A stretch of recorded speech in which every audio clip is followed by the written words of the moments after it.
Hello everyone, welcome back to the Run Academy. तो जैसे आप जानते हैं बेटा, हमने क्लास 10th आईसीएसई केमिस्ट्री का चैप्टर नंबर 3 जिसका नाम है एसिड्स बेसिस एंड सॉल्ट्स उसको स्टार्ट कर लिया था। एंड जहां तक बात हम करें बेसिस की, उसके ऊपर मैं ऑलरेडी एक वीडियो अपलोड कर चुका हूं जिसके अंदर हमने स्टडी किया था कि बेसिस होते क्या हैं। एंड उनको हमने क्लासीफाई किया था on the basis of their acidity and मैंने अब डिफरेंट डिफरेंट तरीके से आपको बेटा मैंने ऑलरेडी ये सब समझा दिया है कि बेसिस होते क्या हैं। और अगर आपने उसकी डिटेल जानी है तो प्लीज वो वीडियो को जरूर देखना, क्योंकि उसमें आपको बेसिक पता लग जाएगा कि बेसिस होते क्या हैं आपके। आज के लेक्चर के अंदर हम उसकी जो प्रेपरेशन है, उसकी फिजिकल प्रॉपर्टी जो है, जो उनकी केमिकल प्रॉपर्टीज है, उनको स्टडी करने वाले हैं। और हाँ, ऊपर जितने भी चैनल और जो पेजेस दिए गए हैं उनके जो लिंक्स है वो डिस्क्रिप्शन बॉक्स में डाल दिए हैं। तो बिना कोई टाइम वेस्ट किए चलिए शुरू करते हैं।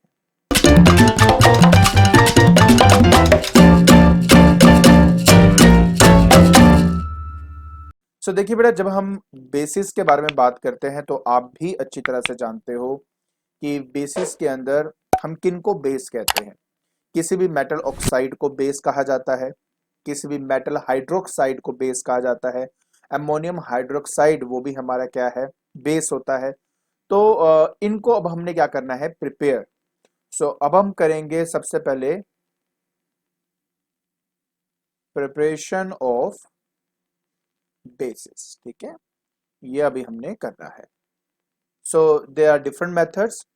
देखिए, हम पहले ये देखेंगे कि मुझे बनाना क्या है। जैसे कि अगर मुझे ऑक्साइड्स बनाने हैं, मेटल ऑक्साइड बनाने हैं तो क्या करना पड़ेगा। अगर मेटल हाइड्रोक्साइड बनाना है तब हमें क्या करना पड़ेगा, ठीक है। तो शुरुआत करते हैं, सबसे पहले हम मेटल ऑक्साइड बनाते हैं। तो मतलब फ्रॉम मेटल, बहुत सिंपल सा प्रोसीजर है इसका। अगर आपके मेटल को हम ऑक्सीजन के साथ रिएक्ट करवा देते हैं तो वो हमें देता है बेस, जो कि मेटल ऑक्साइड होता है। क्या है ये आपका बेस है। अब सवाल ये है कि ऐसा कैसे होता है। कुछ दो एग्जांपल्स आपको बढ़िया से एग्जांपल दूंगा, ऑटोमेटिकली सब समझ में आ जाएगा। जैसे मान लो मेरे पास सोडियम है, मेरे पास मान लीजिए ऑक्सीजन है, इनको मैंने आपस में रिएक्ट करवाया तो हमारे पास sodium oxide that is Na2O जो है वो क्रिएट होता है। अब यहाँ 2 है, यहाँ नहीं है, तो उसे 2 से मल्टीप्लाई करो और ऑक्सीजन में 4 हो, सोडियम में 4 है, इसलिए यहाँ पे 4 आप मल्टीप्लाई करेंगे तो ऑटोमेटिकली आपके पास जो इक्वेशन है वो आपकी बैलेंस हो जाती है। एक एग्जांपल और दे देता हूँ। मेरे पास मैग्नीशियम है, मैग्नीशियम को अगर मैं ऑक्सीजन से रिएक्ट करवाऊं तो मुझे मैग्नीशियम ऑक्साइड मिलता है। एंड यहाँ पे 2 ऑक्सीजन कर दिए, मैग्नीशियम यहाँ 2 है तो यहाँ 2 से करके ये भी हमारी इक्वेशन जो है वो बैलेंस हो जाती है। इजी है ना, वेरी गुड। ये तो था अगर मुझे मेटल ऑक्साइड बनाना है। अगर मुझे मेटल हाइड्रोक्साइड बनाना है तो क्या करना पड़ेगा। देखिए, सिंपल सी बात है। अगर किसी मेटल को ऑक्सीजन से रिएक्ट करें तो मेटल ऑक्साइड बनाएगा।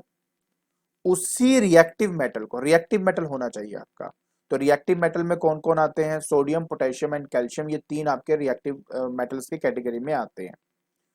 उन तीनों को पानी के साथ मिक्स कर दो, मतलब उनको उनको रिएक्ट करवा दो पानी के साथ। जैसे पानी के साथ रिएक्ट करवाओगे तो हमेशा याद रखें। अच्छा, होता क्या है मैं पहले आपको समझा देता हूँ, आई थिंक वहां पे ज्यादा क्लैरिटी होगी। तो सबसे पहले मैं आपको अब इसका जो सेकंड पार्ट है वो कराऊंगा आपको। That is the action of water on reactive metals, ठीक है। Action of water on reactive metals. Reactive metals के कैटेगरी में 3 आते हैं। मेरे पास सोडियम है, ठीक है, मेरे पास पोटेशियम है और मेरे पास कैल्शियम है। ये आपके बहुत रिएक्टिव मेटल्स हैं। तो जब कभी भी मेरे पास कोई भी रिएक्टिव मेटल जो है मेरा पानी के साथ रिएक्ट करता है तो एज ए रिजल्ट पहली बात तो वो एल्कली बनाता है। आपको याद है ना कि वाटर सोल्यूबल बेस एल्कलीज, तो क्या बनाता है, बेस या एल्कली बनाता है, ठीक है। लेकिन साथ में इवॉल्व करेगा हाइड्रोजन गैस को। कैसे और क्यों, 2 मिनट में समझ जाओगे, कोई बड़ी बात नहीं है। जैसे कि मान लो मेरे पास सोडियम है, प्लस यहाँ पे H2O आ गया। एक्चुअली ये ब्रेक डाउन होके H पॉजिटिव, मतलब 2 H पॉजिटिव बनते हैं और साथ में ऑक्सीजन 2 नेगेटिव आपका बनेगा। ठीक है, डिसोसिएट हो गया इन दो के अंदर। तो होता क्या है कि एक ऑक्सीजन और एक हाइड्रोजन जो है वो आपका कंबाइन हो जाता है मेरे सोडियम के साथ। बेसिकली अगर मैं आपको इसको अच्छे से दूसरे तरीके से स्प्लिट करूं तो मैं ऐसे शो करूं तो बेटर रहेगा कि एक H पॉजिटिव और एक OH नेगेटिव में आपका स्प्लिट होगा। इस तरह से कर लो तो आपके लिए समझना ज़्यादा आसान है। सो अगर मैं इस हाइड्रोजन और इस OH नेगेटिव की बात करूं तो OH नेगेटिव इससे मिल जाता है, जिससे बन गया आपका NaOH, और H पॉजिटिव अपने ही एक H पॉजिटिव के साथ मिलकर बन जाएगा आपका, दैट इज हाइड्रोजन, जो कि गैस की तरह आपका इवॉल्व होता है। समझ में आ गया? तो इस तरह से H2O को स्प्लिट कर दिया H positive and OH negative के अंदर, एक हिस्सा Na के साथ जुड़ गया और एक हिस्सा आपका H पॉजिटिव अपने ही H पॉजिटिव के साथ जुड़कर ऑटोमेटिकली आपका H2 गैस जो है वो आपका जनरेट हो जाता है। हाँ, इसको थोड़ा बैलेंस करना पड़ेगा। बैलेंस करने के लिए यहाँ पे पहले आपको 2 से मल्टीप्लाई करना पड़ेगा ताकि हाइड्रोजन 4 हो जाए, तो ये भी 2 हो जाएगा। ठीक है, और सोडियम भी आपका 2 कर देंगे। तो इस तरीके से आप इसको शो कर सकते हैं। It's a very simple procedure, आराम से किया जा सकता है। अच्छा, अब बात आती है, बेटा और एग्जांपल भी देता हूँ। जैसे मेरे पास पोटेशियम है, अब मैं आपको बताऊंगा नहीं कि कैसे होता है क्योंकि ऑलरेडी बता चुका हूँ मैं। तो ये बनेगा आपका KOH प्लस H2। ठीक है, अब मुझे इसको बैलेंस करना है। आप देख सकते हो 2 यहाँ कर दो, 2 यहाँ कर दो, 2 यहाँ कर दो, ऑटोमेटिकली सभी आपका बैलेंस हो जाता है। कैल्शियम की बात करता हूँ और उसको पानी से रिएक्ट करवाता हूँ तो कैल्शियम हाइड्रोक्साइड मतलब CaOH ट्वाइस जो है वो आपका बन जाएगा। एंड अगेन वही H2 आपका गैस है ना, इसलिए एरो ऊपर की तरफ जरूर शो करना, क्योंकि अगर आप इसको नहीं शो करेंगे तो ये आपका गलत हो जाता है। ठीक है, एंड बैलेंस करना है ऑफ कोर्स इसको, तो यहाँ बस इसको इससे 2 से मल्टीप्लाई कर दूंगा। कैल्शियम तो एक ही है, हाइड्रोजन 4 है, 4 हो गए, ऑक्सीजन 2 है, 2 हो गए, बैलेंस हो गया आपका। ठीक है, तो इस तरीके से आराम से आप इसको बैलेंस कर सकते हो।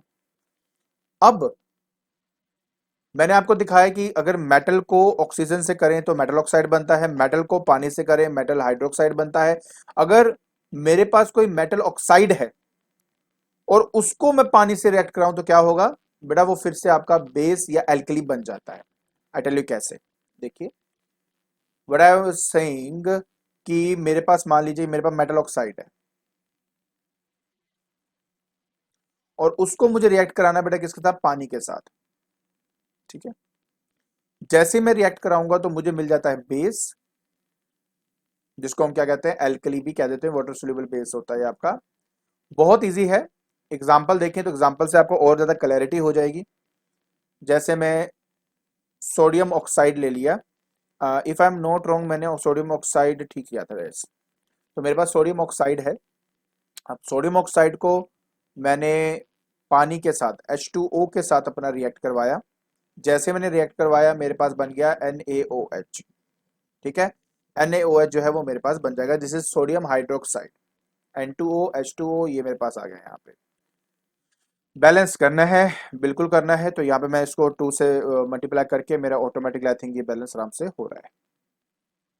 उसके बाद नेक्स्ट हमारे पास आता है कि देखिए, अब ये तो सोडियम के साथ मैंने किया, सेम हम पोटेशियम के साथ कर सकते हैं, सेम हम कैल्शियम के साथ कर सकते हैं। पोटेशियम का एक और एग्जांपल देता हूँ थोड़ा क्लैरिटी के लिए। सो K2O is the potassium oxide. Water से आप इसको करवा दीजिए रिएक्ट। जैसे रिएक्ट करवाएंगे तो 2KOH बन जाएगा। डायरेक्टली बैलेंस करके मैंने आपका यहाँ पे लिख दिया है। वैसे आप कैल्शियम का कर सकते हो, नोट्स में दिया हुआ आप वहां पे देख सकते हो। ठीक है, गुड। फिर मेरे पास फोर्थ नंबर में आता है डबल डिकम्पोजिशन। क्या आता है? Double decomposition. ठीक है, अब डबल डिकम्पोजिशन का मतलब क्या है प्लीज समझे। मतलब कि जो भी मॉलिक्यूल आपको दिया गए हैं, जो दो मॉलिक्यूल्स आपको दिए गए जिनको आपने आपस में मिलाना है, वो दोनों के दोनों स्प्लिट होके अपने एटम्स को एक्सचेंज कर लेते हैं। डबल डिकम्पोज मतलब टूटना। सो अगर मान लीजिए मेरे पास एक्वस सोल्यूशन है किसी सॉल्ट का, एंड उसको अगर मैं रिएक्ट करवाता हूं बेस के साथ, तो वो एक्चुअली में बेसिक हाइड्रोक्साइड जो है वो एज ए प्रेसिपिटेट वो आपका मुझे देता है। मैं एग्जांपल के तौर पे समझाऊंगा तो आई थिंक ज़्यादा क्लैरिटी होगी। मान लीजिए मेरे पास सॉल्ट है, सॉल्ट से समझ लूंगा सॉल्ट का सोल्यूशन है, एंड उसको मैंने रिएक्ट करवाया बेस के साथ। अब वो क्या देगा, फिर से बेसिक हाइड्रोक्साइड देगा मेरे को, लेकिन ये जो बेसिक हाइड्रोक्साइड है ये मेरा प्रेसिपिटेट की फॉर्म में होगा, इसलिए एरो नीचे की तरफ दिखाना है। प्लस देगा नॉर्मल सॉल्ट। ठीक है, एक मैं करके दिखा देता हूँ, बाकी दो नोट्स में आराम से आप देख सकते हो। ठीक है, जैसे कि ये देखिए, ये आपको होगा फेरिक क्लोराइड FeCl3। अगर मैं इसको बेस जो कि है सोडियम हाइड्रोक्साइड NaOH से रिएक्ट करवाता हूँ तो मुझे क्या मिलेगा, देखो ये स्प्लिट हो गया, तो Fe positive, Fe3 positive and Cl-1 आपको फॉर्म में ये मिलता है। इसको तोड़ देंगे तो बन जाएगा NaOH, ये इससे मिल गया, NaCl बना दिया, प्लस यहाँ पे आपका Na positive and OH negative, ऐसे।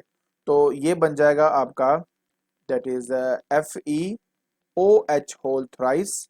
अब ये जो चीज आपको मिली ये आपकी प्रेसिपिटेट है, आप इसको नीचे की तरफ ऐसे शो करेंगे, प्लस NaCl। ठीक हो गया, बैलेंस करना है तो Cl यहाँ 3 है तो पहले तो आपको 3 यहाँ मल्टीप्लाई करना पड़ेगा, सोडियम 3 है तो यहाँ 3 करना पड़ेगा, OH3 हो गया, OH3, हाँ ठीक है, बैलेंस हो गया आपका। बस इसी तरह से आप चाहें तो कॉपर सल्फेट को आप रिएक्ट करवा सकते हो NaOH के साथ।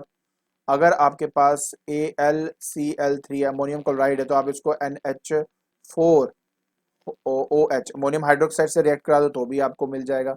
सो what I was trying to say that कि मिलेगा क्या, बेसिक हाइड्रोक्साइड मिलेगा, उससे आपका प्रेसिपिटेट बनेगा, एंड प्रेसिपिटेट जो है वो नीचे सेटल डाउन हो जाता है आपका, और साथ में एक नॉर्मल सॉल्ट आपको क्रिएट होगा। इसके रिएक्शन भी नोट्स में दिए हुए हैं, आसानी से आप देख सकते हो। तो ठीक है, अगर नहीं देखना तो चलिए मैं ही आपके लिए कर देता हूँ, कोई इश्यू नहीं है, लेकिन मैं आप कर देता हूँ फटाफट आपके लिए भी। ठीक है, सो अब क्या करेंगे, रिएक्शंस लिखनी है, मैं लिख देता हूँ। पहले तो CuSO4 है, कॉपर सल्फेट आपके पास है, प्लस आपके पास NaOH है। जैसे आपने इसको रिएक्ट कराया तो CuOH होल ट्वाइस आपका बन जाएगा। अब आपको पता क्यों बन रहा है, right. And Na2SO4 sodium sulphate आपका तैयार हो जाता है। बैलेंस करने के लिए हम यहाँ पे 2 से मल्टीप्लाई करेंगे क्योंकि सोडियम 2 है, OH 2 हो जाएंगे, सल्फेट, हाँ ठीक है। तो इस तरह से बेटा आपका ये बैलेंस हो रहा है। एल्यूमिनियम क्लोराइड की अगर मैं बात करता हूँ AlCl3 होता है, अगर मैं इसको NH4OH so that is ammonium hydroxide के साथ रिएक्ट करवाता हूँ तो उस केस के अंदर आपका बनेगा Al3 पॉजिटिव होता है, तो AlOH होल थ्राइस आपका ये आ जाएगा, प्लस अमोनियम क्लोराइड ये आपको मिल जाएगा। बैलेंस करने की बात करें तो क्लोरीन 3 है तो पहले तो 3 मल्टीप्लाई करने का, तो NH4 को 3 करना पड़ेगा, तो ये 3 हो गया यहाँ पर, एंड बाकी OH भी 3 है, एल्यूमिनियम बैलेंस्ड हो गया। तो इस तरीके से आपने इसको करना था। आसान था ना, अरे बहुत आसान है, इतना मुश्किल तो है ही नहीं आपका ये बिल्कुल भी। ठीक है, ऑलराइट, सो ये हो गए 4 मेथड। एक हम और करेंगे, that is the action of oxygen on that is metallic sulphides. हाँ, तो वहां से भी आपका बन जाता है। 5वें नंबर पे आता है, मान लीजिए मेरे पास मेटेलिक सल्फाइड्स है। सल्फाइड कौन से, जैसे कि जिंक सल्फाइड, लेड सल्फाइड, ये सब उसमें आता है। अगर मैं ऑक्सीजन के साथ उसको रिएक्ट करा के हल्का सा हीट अप कर दूं, मैं हीट दे दूं उसको मैं, तो वो क्रिएट करता है मेटेलिक ऑक्साइड। ठीक है, क्या करता है, मेटेलिक ऑक्साइड बनाता है, प्लस क्योंकि ऑक्सीजन प्रेजेंस है और सल्फर है, दोनों मिलके बेटा सल्फर डाइऑक्साइड बनाएगा। ठीक है, एज ए सल्फर डाइऑक्साइड आपको यहाँ पे मिल जाता है।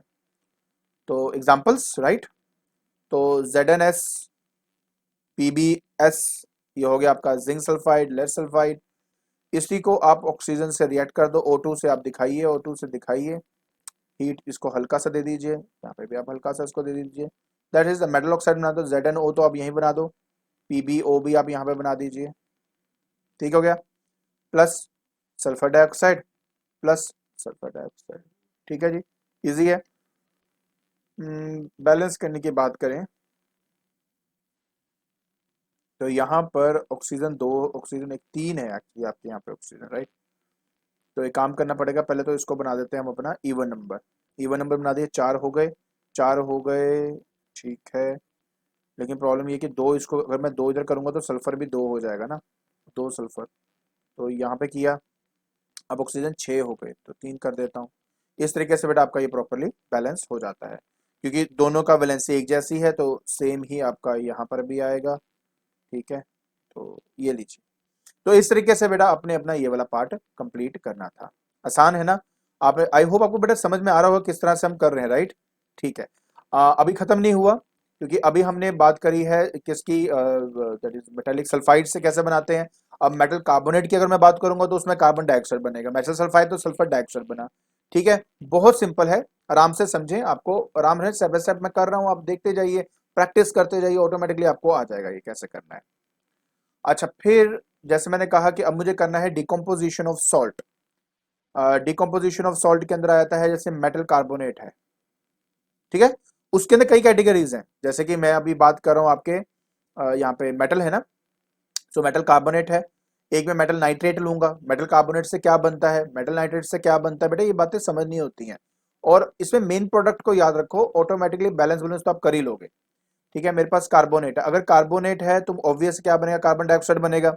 अगर नाइट्रेट है तो क्या बनेगा, नाइट्रोजन डाइऑक्साइड बनेगा, बट नाइट्रेट के केस में ऑक्सीजन भी साथ में इवॉल्व होती है आपकी। ठीक है, तो अगर मैं इसको हल्का सा हीट करूं तो बेसिक ऑक्साइड तो सभी में बन रहा है।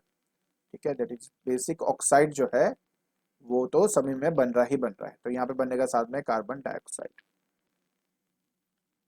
ठीक है, अगर एग्जाम्पल की बात करो, CaCO3 सिंपल, मेरे पास कैल्शियम ऑक्साइड बनेगा प्लस कार्बन डाइऑक्साइड तो बनेगा ही बनेगा, ऑटोमेटिकली बैलेंस ही आपका। कैल्शियम कार्बोनेट हो गया, कॉपर कार्बोनेट भी ले लेते हैं, क्यूप्रिक कार्बोनेट है ना, तो CuCO3, इसकी वैलेंसी 2 पॉजिटिव होती है, CO3 की भी 2 नेगेटिव होती है, राइट? तो same CuO plus carbon dioxide आपका बन जाएगा, है ना? सिंपल, कितना आसान था आपका। एक बात याद रखें, ये जो हम यहाँ पे बात कर रहे हैं, ये जो कॉपर है, ये जो हमारा कैल्शियम है, इसको हीटअप करके डिकम्पोज करना आसान होता है। लेकिन अगर मैं बात करता हूं सोडियम की, पोटेशियम कार्बोनेट की, तो उनको आप आसानी से डिकम्पोज नहीं कर सकते, क्योंकि आप उसको आसानी से डिकम्पोज नहीं कर सकते, तो इसलिए उसकी बेसिक ऑक्साइड या कार्बन डाइऑक्साइड वॉल्व करना बहुत मुश्किल होता है। तो मैं आपके लिए यहाँ पे लिख देता हूँ, नोट लिख देता हूँ, तो प्लीज इसको याद रखना कि अगर आप मुझे बोलते हो सोडियम या पोटेशियम कार्बोनेट की, तो वो आसानी से डिकम्पोज नहीं होते। ठीक है, क्या होते हैं, do not decompose on heat. ठीक है, ये छोटी छोटी बातें हैं, अगर आप याद रखोगे तो कोई प्रॉब्लम आएगी नहीं आपको। ठीक है, स्ट्रॉन्ग होते हैं ना, एक्चुअली स्ट्रॉन्ग बॉन्ड होता है इनके बीच में, मतलब इनको तोड़ना थोड़ा सा मुश्किल होता है, इस वजह से उनको डिकम्पोज करना थोड़ा सा मुश्किल है यहाँ पे। ठीक है, सेम नाइट्रेट्स के भी अंदर भी होता है। अगर मान लीजिए, अगर मैं आपसे यही बात करूं, इसका सेकंड पार्ट लेते हैं, मेरे पास मेटल नाइट्रेट है, मेटल नाइट्रेट है। ठीक है, अब उस मेटल नाइट्रेट को अगर मैं हल्का सा हीटअप करूं तो बेसिक ऑक्साइड तो बनेगा ही आपका, बेसिक ऑक्साइड तो बनता ही है, प्लस नाइट्रोजन डाइऑक्साइड बनेगा। लेकिन इसमें साथ में इवॉल्व होता है ऑक्सीजन भी, तो ये प्लीज अपना याद रखना। ठीक है, मतलब ये कि मेरे पास CaNO3 होल ट्वाइस, ठीक है, ये मेरे पास हो गया, दैट इज कैल्शियम नाइट्रेट। इसको हल्का सा हमने हीटअप किया, बेसिक में मतलब हो जाएगा CaO, एक तो ये बनेगा, plus nitrogen dioxide plus oxygen. अगर आप इस तरह ऊपर वाला जैसे याद किया हुआ है ना, जैसे मैंने इसको याद करता हूँ और मैं लिखता हूँ, उसी तरीके से आप, अगर आप इस पूरे ऊपर को याद रखोगे, मेटल नाइट्रेट क्या होगा कि मेटल ऑक्साइड बनेगा, नाइट्रोजन डाइऑक्साइड इवॉल्व होगी, साथ में ऑक्सीजन इवॉल्व होगा, तो कभी प्रॉब्लम आएगी नहीं। बैलेंसिंग क्या है, बैलेंसिंग तो आप कर ही सकते हो, राइट? तो मेरे पास यहाँ पे ऑक्सीजन ही है, देखो ना, दो दो चार, एक पाँच, यहाँ पे ऑलरेडी छः तो आपको बता रहा है। पहली बात तो आपको यहाँ पे 2 से मल्टीप्लाई करना ही पड़ेगा ताकि इवन नंबर बन जाए आपका ये। तो ऑक्सीजन तो सेट हो गया, कैल्शियम दो होने की वजह से यहाँ पे दो करूंगा। ठीक है, अब प्रॉब्लम ये है कि नाइट्रोजन दो है, ठीक है, लेकिन मुझे नहीं, नाइट्रोजन दो क्यों है, चार है, ये N2 और ये 2 4 है ना, तो 4 से कर दो। ठीक है, तो अब चेक करके देखें तो बैलेंस हो गया आपका। तो इस तरीके से आपने इसको करना था। ठीक है, सिमिलरली अगर मेरे पास जिंक नाइट्रेट है, NaNO3 whole twice, same same same सब कुछ सेम, ZnO एक प्लस NO2 दो प्लस ऑक्सीजन, डन। तो 2 2 4 में ऑलरेडी आपके लिए कर चुका, तो यार बहुत ज्यादा आसान है। अब इसमें टेक अवे क्या है मेन, वही जो नोट पहले बताया था आपका, कि अगर मैं सोडियम नाइट्रेट की बात करता हूं और पोटेशियम नाइट्रेट की बात करता हूं, तो ये आपके डिकम्पोज नहीं होते, डू नॉट, ठीक है, गिव क्या metal oxide when decompose.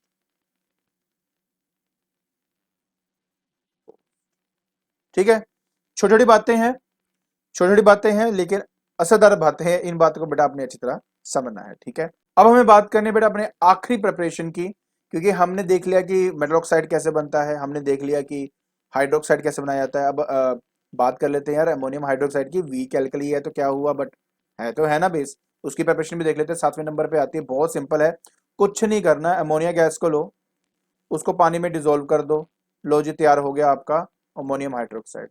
As simple as that.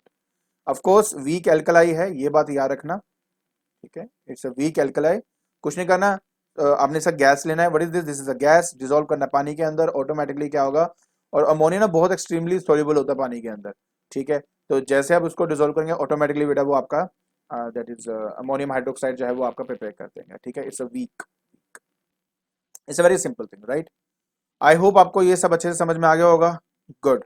चलिए अब हम करेंगे बेटा इनकी प्रॉपर्टीज, प्रॉपर्टीज क्या है बेसिस कैलकुली की, तो उसमें सबसे पहले हम करेंगे द फिजिकल प्रॉपर्टी, चलिए अब हम पहले वही करते हैं। अब हमें बात करनी थी बेटा फिजिकल प्रॉपर्टी की, तो सबसे पहली बात, they have a sharp bitter taste, कड़वा टेस्ट होता है बेटा इनका, हमने ऑलरेडी इसके बारे में पहले भी स्टडी किया था जब आपको एसिड बेस एंड सॉल्ट्स के बारे में थोड़ा बहुत मैंने बताया था। ओके, उसके बाद हमारे पास होते हैं इंडिकेटर्स, आपको इंडिकेटर्स के बारे में ऑलरेडी मैं बता चुका हूं, अब हम उसके जो कलर चेंज है उसको याद रखेंगे, जैसे कि लिटमस की अगर मैं बात करूं, अगर इंडिकेटर है तो अगर रेड लिटमस होगा तो उसको ब्लू कर देगा, मिथाइल ऑरेंज की बात करूं तो ऑरेंज को वो येलो कर देता है, फिनोफ्थलीन की बात करूं तो कलर है इसको पिंक कर देता है, ठीक है। एक बात याद रखें, जो बेसिस आपके इनसोल्यूबल हैं वो किसी भी इंडिकेटर को कोई इफेक्ट नहीं डालता, ठीक है, तो एक तो ये हो गया। तीसरा पॉइंट ये कहता है कि दे आर सोपी सब्सटेंसेस, मतलब उनका स्लिपरी टच होता है। बात यह है कि जैसे कि मेरे पास एक कास्टिक सोडा या कास्टिक पोटैश, कास्टिक सोडा का मतलब क्या होता है, कास्टिक सोडा होता है आपका NaOH, NaOH। कास्टिक पोटैश का मतलब क्या होता है, KOH। ये ना बहुत ही स्ट्रॉन्ग एल्कलीज होते हैं आपकी, क्योंकि ये बहुत स्ट्रॉन्ग रिएक्टिव मेटल से बने होते हैं, एंड जैसे ही किसी ऑयल के साथ रिएक्ट करते हैं तो क्या क्रिएट करते हैं, सोप को क्रिएट करते हैं। अब जब ये कास्टिक सोडा या कास्टिक पोटैश है हमारे स्किन के टच में आता है, तो हमारे स्किन के अंदर होते हैं फैट्स जो एज ए ऑयल की तरह काम करते हैं, एंड जैसे वो उससे रिएक्ट करेगा तो क्या क्रिएट होगा, सोप। इसी वजह से हमारे हाथों में एक सोपी सोल्यूशन बन जाता है और हमें सोपी टच मिलता है, स्लिपरी टच हो जाता है एक्चुअली, ठीक है। फोर्थ नंबर में आता है they are strong electrolytes and they show a mild corrosive action, acid का तो मैंने को बताया था कि बहुत होते हैं, ठीक है, स्लाइट बर्न देते हैं स्किन के ऊपर, एसिड बहुत ज्यादा बर्न देते हैं एक्चुअली, उसके ऊपर हमने पता नहीं कितने अच्छे से इनकी प्रॉपर्टीज हमने एक एक करके स्टडी करी थी, राइट। ऑलराइट, तो ये तो था इनकी फिजिकल प्रॉपर्टी। अब हम बात करेंगे इनके केमिकल प्रॉपर्टी की, और फाइनली इस पूरे पार्ट को हम जल्दी से अब खत्म कर देते हैं, ठीक है। केमिकल प्रॉपर्टी मतलब क्या, कि कहाँ पे कैसे कैसे बिहेव करता है। देखिए, जो हमारे स्ट्रॉन्ग एल्कलीज होते हैं ना, मतलब they are reactive in nature, so वो हमारे एटमॉस्फेयर के अंदर अगर कार्बन डाइऑक्साइड है सपोज, तो वो कार्बन डाइऑक्साइड के साथ रिएक्ट हो गई, अगर नहीं भी है एटमॉस्फेयर के अंदर, नॉर्मली अगर कार्बन डाइऑक्साइड के साथ अगर आप उनको मिलाओ तो वो कार्बोनेट्स क्रिएट कर देता है। जैसे कि मैं आपको एग्जांपल देता हूं, जैसे कि मेरे पास है स्ट्रॉन्ग एल्कलाई, स्ट्रॉन्ग एल्कलाई है, कार्बन डाइऑक्साइड से मिला, याद है आपको कार्बोनेट से ही मैंने कार्बन डाइऑक्साइड बनाया था आपका, तो ऑटोमेटिकली अब रिवर्स चलेगा, यहाँ पे ये आपस में कंबाइन करेंगे तो क्या बनेगा, कार्बोनेट्स बनेंगे, plus of course water, water में लिख देता हूँ। सो एग्जांपल दे देता हूँ, जैसे कि NaOH है, सो NaOH, NaOH कार्बन डाइऑक्साइड से रिएक्ट किया, ऑटोमेटिकली क्या बन गया, Na2CO3 प्लस वाटर। बैलेंस करना है तो सोडियम 2 है, यहाँ 2 कर दो, ऑक्सीजन 2 2 4 2 3 और एक 4, हाइड्रोजन 2, हाइड्रोजन 2, जी आराम से ये बैलेंस हो गया। उस तरह आप पोटेशियम की बात कर लेते हैं, तो मैं अब सीधा ही लिख देता हूँ क्योंकि पोटेशियम की वैलेंसी और सोडियम की तो एक जैसी होती है, तो 2KOH plus CO2 gives me K2CO3 plus H2O। तो इस तरीके से आप अपना ये पहला केमिकल प्रॉपर्टी समझ जाएंगे। आई होप बहुत इजी है, हो गया, गुड। अच्छा, याद है आपको जब मैंने एसिड की केमिकल प्रॉपर्टी बताई थी, तब मैंने कहा था जब उसको स्ट्रॉन्ग बेस से आप कर मिलाते हो तो आपको सॉल्ट एंड वाटर मिलता है। तो बस वैसा सा यहाँ पे भी एक न्यूट्रलाइजेशन रिएक्शन हम यहाँ पे भी करेंगे। मतलब क्या, मतलब ये है यहाँ पर कि अगर मेरे पास कोई बेस है, ये सेकंड पॉइंट आ गया बेटा, अगर मेरे पास कोई बेस है जिसको हम एल्कली बोल रहे हैं, ठीक है, अगर मैं उसको एसिड से मिलाऊं तो मुझे मिलता है salt and water, salt plus water. ठीक है जी, ये हमारे पास है। एग्जाम्पल के तौर में ले लेते हैं कैल्शियम हाइड्रोक्साइड को, एसिड के में HCl ले लेते हैं, इन दोनों को आपस में रिएक्ट कराते हैं, तो CaCl2 प्लस H2O आपका तैयार हो गया। देखिए सिंपल सी बात ये है कि आपको पता होना चाहिए कि एल्कली एसिड मिलते हैं सॉल्ट एंड वाटर बनाता है, बाकी तोड़कर इसको जोड़ना बड़ा आसान है, कोई इतना मुश्किल रिएक्शन इतनी मुश्किल होती नहीं है, बस बैलेंस करना आना चाहिए एक तो, और पता होना चाहिए क्या बनने वाला है। सो हाइड्रोजन 2 है, यहाँ पे 2 कर दीजिए, क्लोरीन 2 हो गए, हाइड्रोजन 2 हो गए, ऑक्सीजन 2, लेकिन हाइड्रोजन आपके 4 है, 4 4 4, इसको यहाँ कर दीजिए, ऑक्सीजन 2 हो जाएगा, बैलेंस होगा। ठीक है, इस तरीके से आपने करना है। ठीक है, उसके बाद FeOH ट्वाइस, ये देख लेते हैं हम। ठीक है, इसको रिएक्ट करा देते हैं, सेम उसके साथ ही कर देते हैं 2HCl, ये सेम सेम सब कुछ है तो मैं इसलिए बैलेंस भी साथ साथ करता जाऊंगा, FeCl2 और साथ में फिर आपके पास बन जाएगा 2H2O। तो इस तरीके से आपका जो सेकंड पॉइंट है वो आपका खत्म होता है। ठीक है, इजी है। हाँ, अब हम बात करेंगे बेटा फोर्थ पॉइंट की। ठीक है जी, ओके। सो अगर मान लीजिए कि मेरे पास कोई भी एक मेटल हाइड्रोक्साइड है, राइट, जैसे सोडियम हाइड्रोक्साइड हो गया, अमोनियम हाइड्रोक्साइड हो गया, एक तरह से हमारे पास वो नहीं आएगा उसमें, अमोनियम हाइड्रोक्साइड अलग है। तो अगर मैं उनको किसी भी मेटेलिक सॉल्ट के साथ रिएक्ट करवाता हूँ तो एज ए सॉल्ट तो वो क्रिएट करेगा, लेकिन साथ ही साथ वो इनसोल्यूबल हाइड्रोक्साइड को क्रिएट करता है।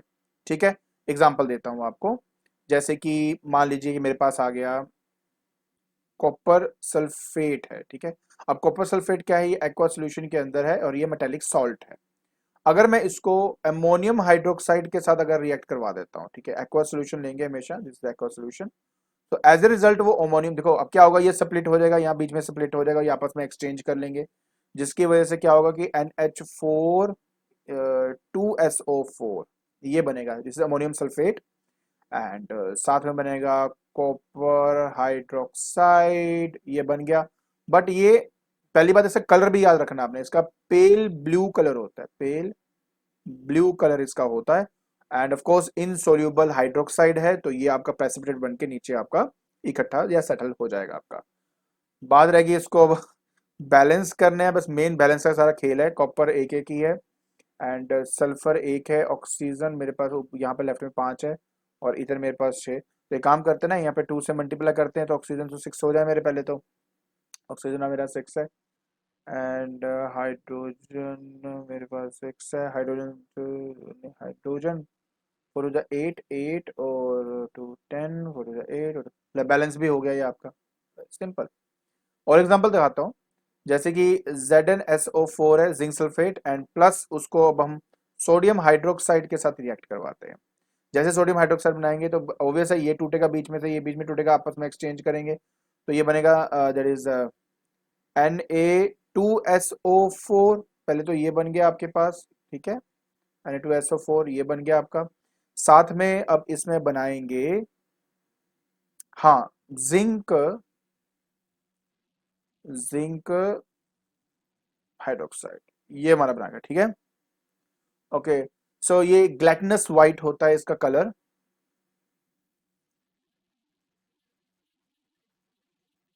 ये भी प्रेसिपिटेट है बेटा, नीचे की तरफ सेटल हो जाएगा।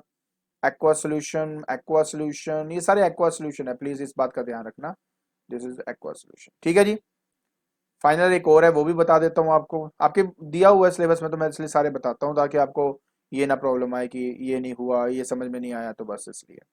सो आपके पास दिया हुआ है next ferrous sulphate, that is FeSO4, aqueous solution plus इसमें सोडियम OH हाँ हाँ हाँ, बैलेंस नहीं किया था यार, पीछे वाला बैलेंस तो कर लें कम से कम। सोडियम यहाँ पे दो है, ऑक्सीजन OH2 हो गया, Zn एक ही है, तो बैलेंस भी हो गया आपका। इजी था ये बिल्कुल ही। नेक्स्ट हमारे पास दिस इज एक्वस, और जैसे ही आपका इसके साथ रिएक्ट करता है तो ये बनाएगा आपका ये टूट जाएगा बीच में, ये टूट जाएगा बीच में, मतलब ये बन गया Na2SO4 सेम। बस यहाँ पे बनाएगा फेरिक फेरस हाइड्रोक्साइड। याद ये रखना है, जो मेन बात है इसमें, कि इसका कलर क्या है, इसका है डर्टी ग्रीन। डर्टी ग्रीन जो है वो इसका कलर होता है, ठीक है। डर्टी ग्रीन इसका कलर है, प्रेसिपिटेट है। बैलेंस के लिए यहाँ 2 कर दीजिए, आई थिंक आराम से बैलेंस आपका हो जाएगा, हो जाएगा, हो जाएगा, हो जाएगा, यस। तो इस तरीके से आपको ये वाला पार्ट करना था। क्लियर हो गया? अच्छा, अब आपको ना एक छोटे से नोट के बारे में मैंने आपको बताना है, और वो नोट ये है आपका। देखिए, अगर मैं बात करता हूं किसी hydroxide of zinc, aluminium, lead की, ये ना एम्फोटेरिक है नेचर के अंदर। एम्फोटेरिक का मतलब होता है कि ये एसिड की तरह भी काम करते हैं, बेस की तरह भी काम करते हैं, ठीक है। इनके जो आयंस होते हैं वो एसिड की तरह भी या बेस की तरह आपका काम करता है।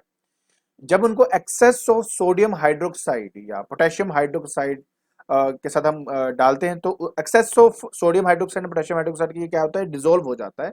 और जैसे ही ये डिसोल्व होता है तो क्या बनेगा, मैं आपको पहले वो दिखाया था। बट हर कोई हाइड्रोक्साइड ऐसा नहीं करता, यही करते, क्योंकि एम्फोटेरिक है नेचर के अंदर।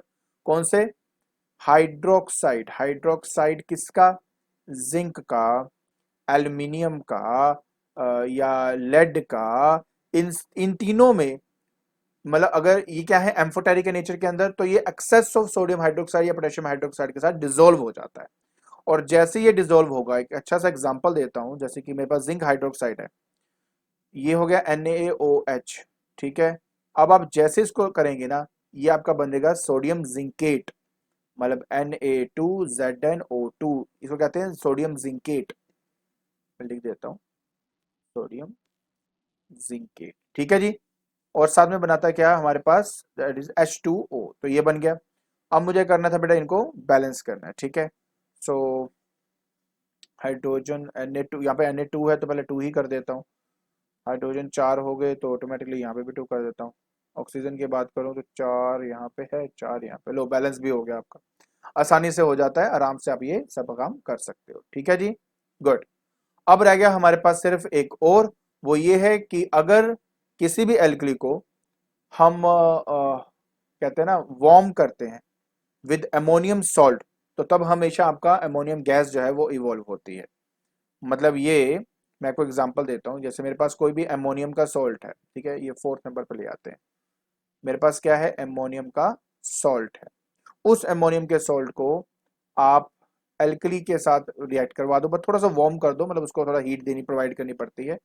तो एक तो वो सॉल्ट क्रिएट करेगा, ठीक है, साथ में वाटर तो होगा ही होगा। बस याद रखें, इसमें अमोनिया गैस जो है वो आपका जरूर इवॉल्व होता है, अमोनिया गैस इवॉल्व होती है।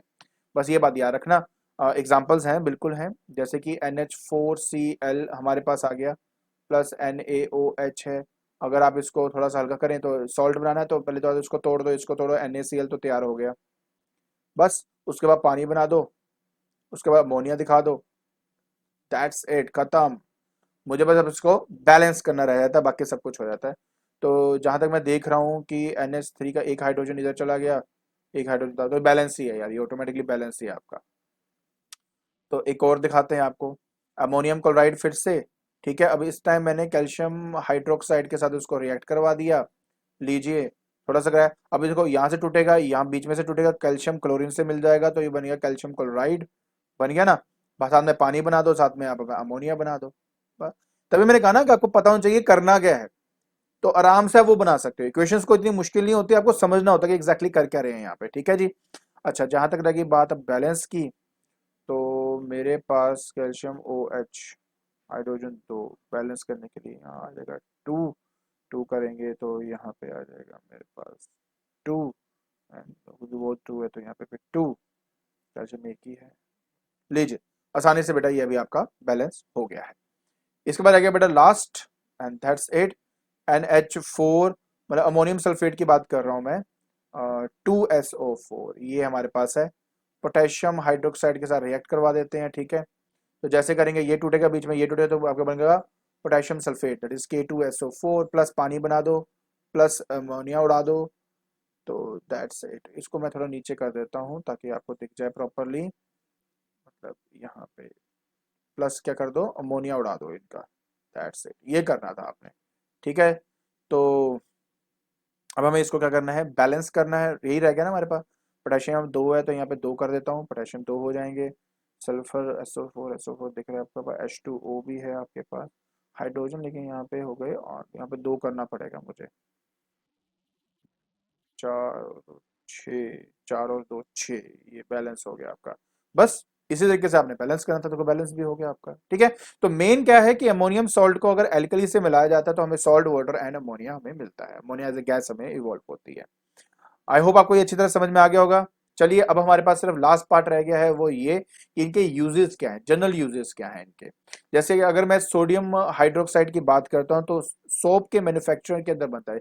याद आपको मैंने सोडियम जिंकेट के बारे में बताया था, बस वहीं से शुरुआत होती है इसकी। उसके बाद आता है पोटेशियम हाइड्रोक्साइड, ये भी सॉल्ट या सोप है या एल्कली बैटरीज हैं, इनमें इसका इस्तेमाल होता है। अगर मैं स्लेग लाइम जिसको कैल्शियम हाइड्रोक्साइड कहा जाता है, तो bleaching powder as a softening of hard water इसमें इस्तेमाल किया जाता है। 9th क्लास में आपने हार्ड वाटर के बारे में भी पढ़ा था ना, hard water and soft water, बस ये वही के रिलेटेड है। फिर आता है मैग्नीशियम हाइड्रोक्साइड, ठीक है, एज ए एंटी एसिड इसका इस्तेमाल किया जाता है, जब एसिडिटी बहुत बढ़ जाती है उसको न्यूट्रलाइज करने के लिए इसका इस्तेमाल होता है। एल्यूमिनियम हाइड्रोक्साइड के अंदर, ठीक है, as a foaming agent in the fire extinguisher, देखिए फॉर्म्स क्रिएट होते हैं, तो वो ये सब वही चीजें आपकी। अमोनियम हाइड्रोक्साइड, ठीक है, ग्रीस स्टेन को रिमूव करने के लिए। मैग्नीशिया जो है, ये क्या है, रिफ्रैक्टरी ब्रिक्स, ओके, तो अब वो बनाने के लिए होगा। कैल्शियम ऑक्साइड जो है वो ड्राइंग एजेंट या बेसिक फ्लक्स के अंदर काम होता है। तो ये है इनके जनरल यूजेस। आई होप आपको अच्छे से इसकी प्रिपरेशन, इनकी जो प्रॉपर्टीज वो समझ में आ गया होगा। ठीक है, तो आज के लेक्चर के अंदर हमने स्टडी किया कि बेस को प्रिपेयर कैसे किया जाता है, क्या डिफरेंट मेथड्स हैं हमारे पास। फिर हमने ये देखा कि उसकी फिजिकल प्रॉपर्टी क्या है, हमने ये देखा उसकी केमिकल प्रॉपर्टी क्या है, एंड एट द एंड हमने उनके जनरल यूजेस हमने कर लिए हैं। और अगर आपको मेरी वीडियो पसंद आ रही है तो please like it, share it and subscribe it. आज के लिए बस इतना ही। Thank you so much.